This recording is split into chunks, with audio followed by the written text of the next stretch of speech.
பங்கன் விடமுண்ட கண்டன் மிக நல்ல வீணை தடவி மாசரு திங்கள் கங்கை முடிமேல் அணிந்தேன் உளமே புகுந்ததனால் ஞாயிறு திங்கள் செவ்வாய் புதன் வியாழம் வெள்ளி சனி பாம்பு இரண்டும் உடனே ஆசரு நல்ல நல்ல அவை நல்ல நல்ல அடியார் அவர்க்கு மிகவே.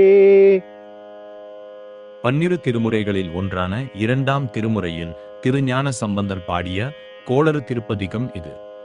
மதுரையை ஆண்டு வந்த பாண்டிய மன்னன் நின்றசீர் நெடுமாறன் சமண சமயத்தில் ஆழ்ந்த ஈடுபாடு கொண்டிருந்தான். ஆனால் அவன் மனைவி மங்கையர்க்கரசியார் சைவ மத பற்று கொண்டிருந்தாள். சைவம் தழைக்க அவள் திருஞான சம்பந்தரை மதுரைக்கு வருமாறு அழைத்தாள். அதை அறிந்த திருநாவுக்கரசர் அப்போது நவக்கிரகங்களின் அமைப்பு சரியில்லை என்று சம்பந்தரை போக வேண்டாம் என்று தடுத்தார். சிவபெருமான் நம் உள்ளத்தில் இருக்கையில் நாளும் கோளும் நம்மை என்ன செய்யும் என்ற வகையில் சம்பந்தர் பாடிய பாடல்களில் ஒன்று இது. இது பொருளை தெரிந்து கொள்வோமா? வே என்றால் மூங்கில், பங்கன் தன்னில் ஒரு பாகமாக உடையவன். வேயு தோழி பங்கன், அதாவது மூங்கில் போன்ற தோளை உடைய உமையை தன் இடப்புற பாகத்தில் கொண்ட சிவபெருமான். விடம் விஷம், கண்டம் கழுத்து, ஆலகால விஷத்தை பருகிய கழுத்தை உடையவன். வீணை தடவி வீணையை மீட்டி. மாசரு குற்றமில்லாத திங்கள் சந்திரன் முடி தலை உளம் உள்ளம்.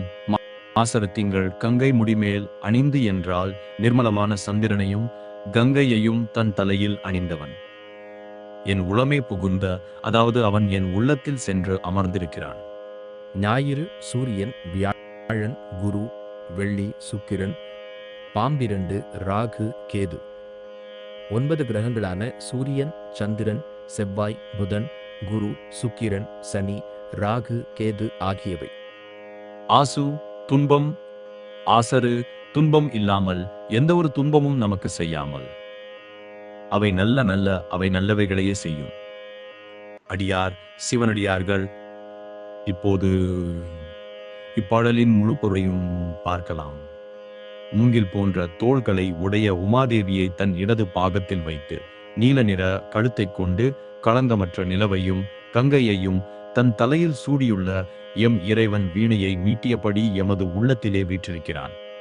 அதனால் நவக்கிரகங்களான சூரியன், சந்திரன், செவ்வாய், புதன், குரு, சுக்கிரன், சனி, ராகு, கேது ஆகியவை அடியார்களாகிய எங்களுக்கு எந்த ஒரு துன்பமும் செய்யாமல் நன்மையே செய்யும். அந்த சிவன் நம் மனதில் இருந்தால் நம்மை எந்த ஒரு துன்பமும் அண்டாதுதானே. பதிகம் என்றால் 10 பாடல்கள், பதிகத்தின் பலனை சொல்லும் ஒரு பாடு என மொத்தம் 11 பாடல்கள் இந்த பதிகத்தில் உள்ளன.